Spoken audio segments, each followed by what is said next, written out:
Namaste, Jai Hind, and I've been looking forward to this conversation for a long time, but perhaps whenever things are supposed to happen, that's when they happen. Just on the cusp of her completing 3 years as the Vice-Chancellor of one of the most talked about universities in the country. Professor Santishree Dhulipudi Pandit, Namaste. Thank you very much, and it's a pleasure to sit in front of you to speak with you. First up, congratulations on 3 years, and let's hope that you have the rest of your term is also as successful as these last 3 years. But as you look back, you are number 13 on that board, but the first and the only lady there. How has it been? Let me at the outset, Anand, tell you I'm a great admirer of your programs and the way you conduct it. Thank you. And your channel as well. I think you and the two other of you make it for many of us. And let me at the outset say that yes, in many ways, though JNU is thought to be a revolutionary university, it was a little difficult when I came in, as soon as I came in, because one was the campus was polarized, and number two, many of the men were not used to a woman in a position of authority. So these were two things I had to deal with, and especially the polarization because within 3 months, because I'm a student of JNU, that helps me. I studied here from 1985 to 90, so I know JNU as, and I'm from the social sciences. And maybe being a woman, you are more, what to say, compromising. I don't know whether you will agree, but I'm not saying it as a gender thing, but these things help me. Within 3 months, the confidence between students, faculty, staff and me came, so we slowly came down to the normal, and JNU was back in its academics. Let me tell you, in the NIRF, we have been consistent at the second place, though I don't consider Indian Institute of Science to be a multidisciplinary university like JNU. So I don't think you must put oranges with apples when you count ranking. But we have been done, and in QS rankings, we have done very well. We have got India the best in a subject, 20th, followed by IIM, and the IIT is behind us. Let's just dial back a little more. When did that call come, and how did this happen that you are going to be the Vice-Chancellor of a university nobody wanted to perhaps touch with a barge pole?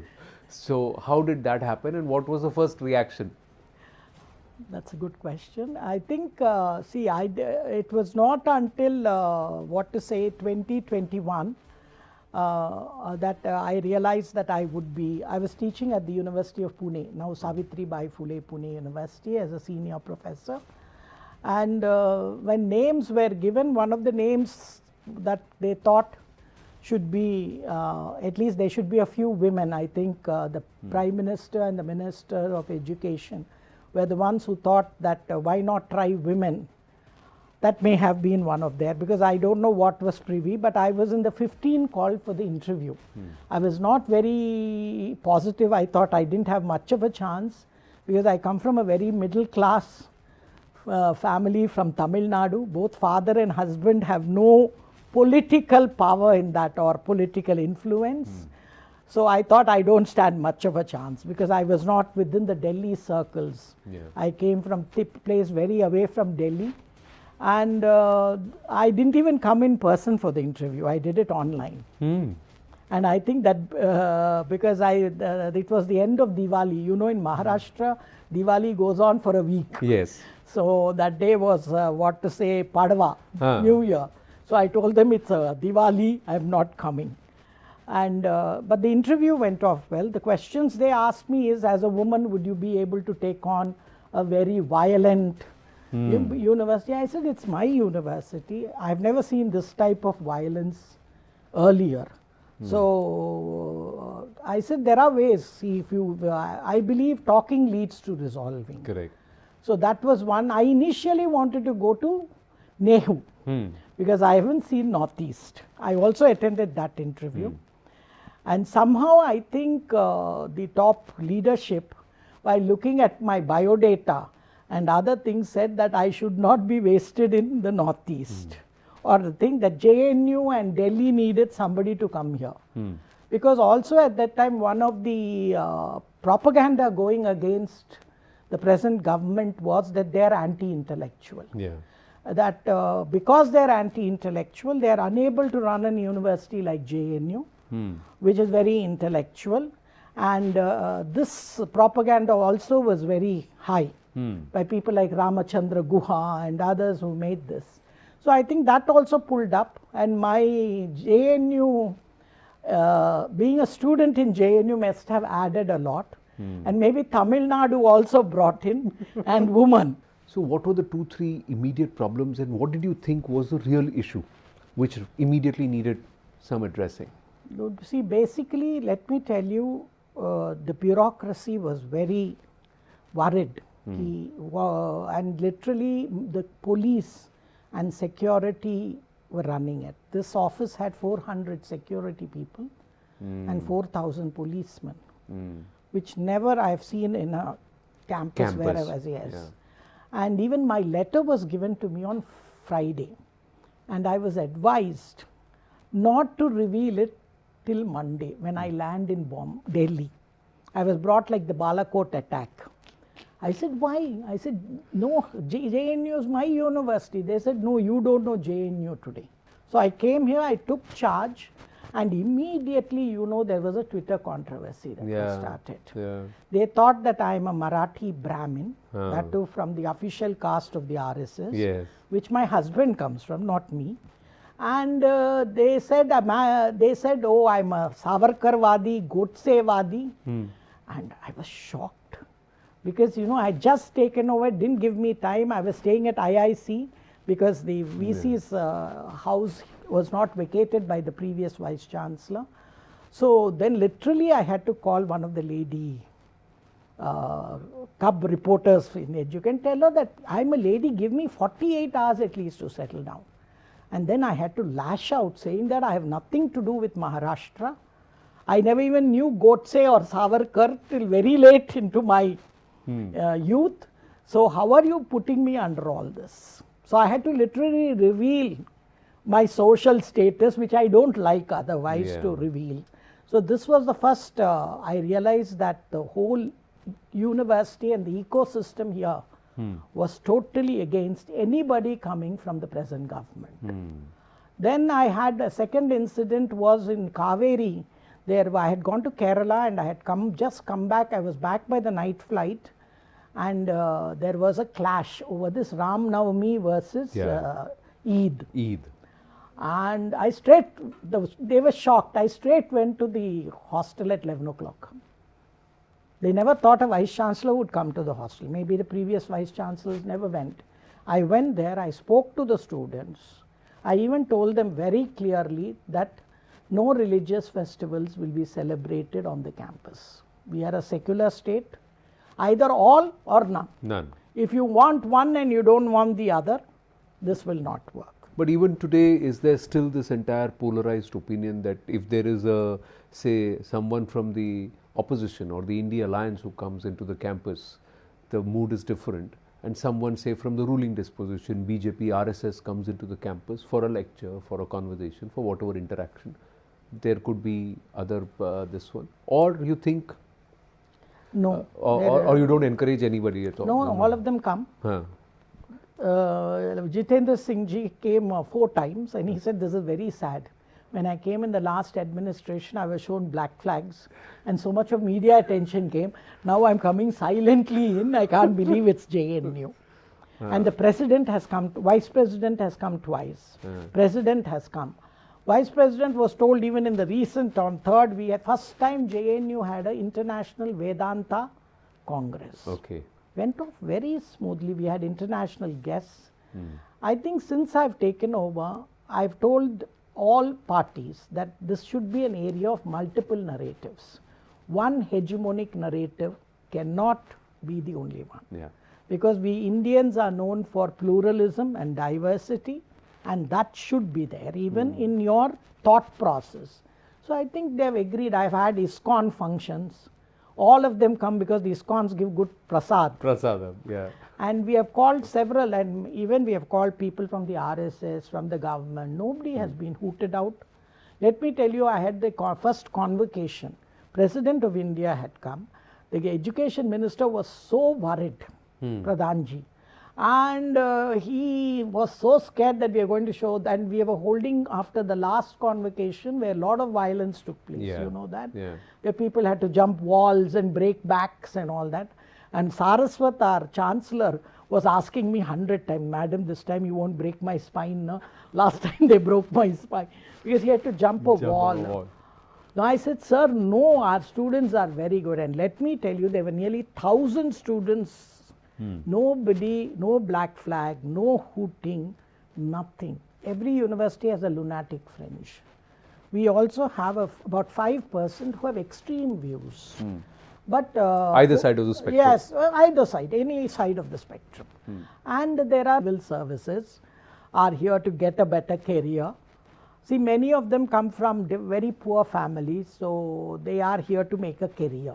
So they are really not interested. So it is this 10%, if we can convince them that they have the freedom to make. So, you know, I clearly told them that you have your functions, but you should have permit even the other side to have their function. Nobody is coming and hooting out your function. I've told students also, you don't like it, don't go there. Let me tell you, the Kerala story was released here, meaning first we had this, and also 72 Huriya. We had the, and what to say, all programs, and nobody, you know, what to say, there was no problem, no stone pelting, nothing. Give free students the freedom to organize. Yes. Those who want to attend, attend. Those who don't want to attend, don't attend. I said, don't go that way. It should be the same thing for everything. Yeah, you know, and I said, you also put up movies, which maybe somebody else may not like. The only things that those that are banned or not permitted legally, those cannot be done. Those that are being legally released, you can do it, and they do it in Teflas. And even we had comrade Sitaram Yechuri when he passed away. They asked me, madam, we want to bring the body in onto the campus. I said, permitted, please. And from the administration also we paid respects to him, because he was our court member and he was our Junsu president, and we are proud of it. And he was a great parliamentarian. So that I have a purpose. So that basically many people think that they see me as a liberal face. I said it is not. I tell them this is the real face of the Sangh and the right. Maybe there are people who misunderstand it and take it otherwise, but this is the real phase of the government, that we also believe in democracy, development. I have 10 Ds, which I say is the motto for JNU and the government. That is democracy, development, deliberation, discussion, debate, dharma, dissent, diversity, and decentralization. So all of this is happening, yet have you been able to shake the monkey off the shoulder, that entire perception of negativity around JNU and the campus? Does that rankle a bit? See, let me tell you, when I came in, the NIRF ranking is given on perception also, public perception. When I came in, it was 36%. And we were called Tukde, anti-India and all that. So now today, when we got it again, the same rank, our public perception has moved to 75%. Wow. And let me tell you, if JNU is Tukde, anti-India, all of us, let's say, put it that way, then the Indian military is anti-India, because all military personnel, Navy, Air Force and Army, get their degrees from JNU. Last 3 years, let me tell you, either the Palestine Hamas, JNU had no agitation. Anti-CAA, JNU had no agitation. Delhi and Jamia had. So people were surprised how JNU is not the center for all these agitations. So in a large way, I think students also, I tell them, you can disagree, but there is a way to disagree, because this is a university. It's not a political playground. It is where your ideas can be debated. You debate your ideas, hear the other side as well. Do you know the Israeli ambassador came here as well? We had no problem.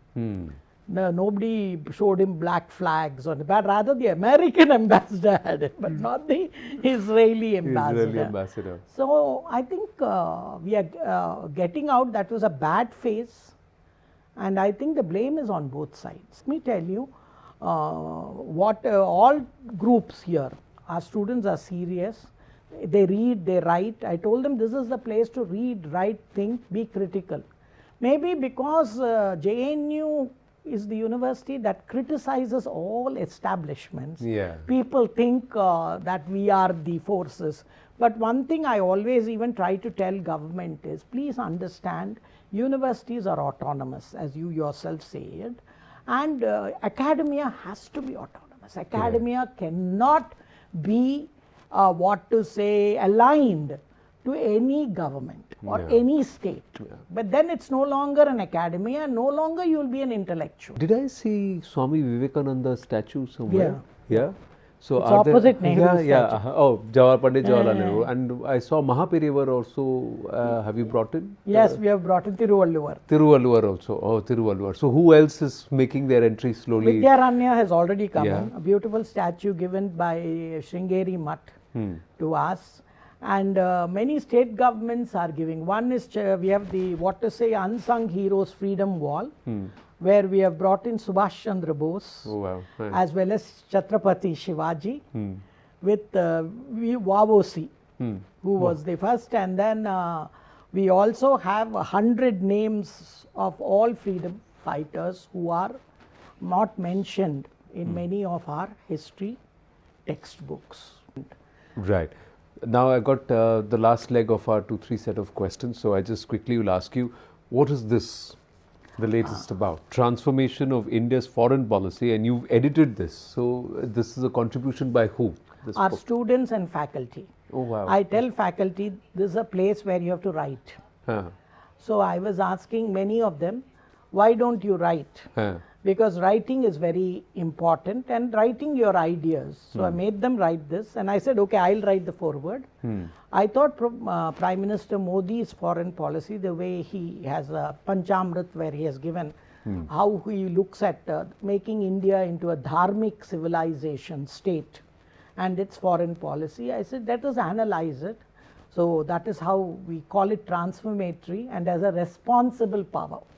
Because we no longer are rule takers. Correct. We are more now rule shapers, not rule makers. Lovely. And just a few months ago, if I believe September, October, the study was released, where you had done something in Maharashtra. Now, is this a real problem? Tell us a little bit about that study, because I went through it, and you covered a lot of districts, didn't you? And is this a real problem, which perhaps needs far greater attention, the issue of illegals? Right. This was basically Tata Institute of Social Sciences that did this study. And they were a group of, because what happens is it's very difficult to find out Bangladeshi and Rohingya, because they speak a language and they look very much like us. So students from both JNU and Tata Institute took this study up, and were funded by ICSSR, and they started it as a study, and many of them who know the dialect difference between West Bengal and Bangladeshi and Rohingya, because every 10 miles language changes. So they did a very good study, and on Bombay they came up with alarming figures which greatly worried, saying that this whole idea that demography is destiny. Especially in a democracy, numbers matter, whether you like it. And because in India it is so easy to come and get an Aadhaar card, nobody knows whether it is a fake one or a real one. You and I may not have a ration card, but they have all the identity cards. So they are more, is it already a system working here? So they did very good work. How do people come in? Because in Mumbai, which is the financial capital of India, it was found out that many of them have become middle class. And many areas, the Hindus have moved out and they have become the majority. 2025, what's the 2-3 things that you would like to do as VC here? Good. One thing is, improve our narrative and make our students do better work, which will be very good. And many of them are doing, and also infrastructure. Our infrastructure is aging, and because we don't have internal receipts, we are totally dependent on the central government for 100% perfect. And let me tell you, the central government and the Ministry of Education has given us funds. This time we were 48 crores in deficit.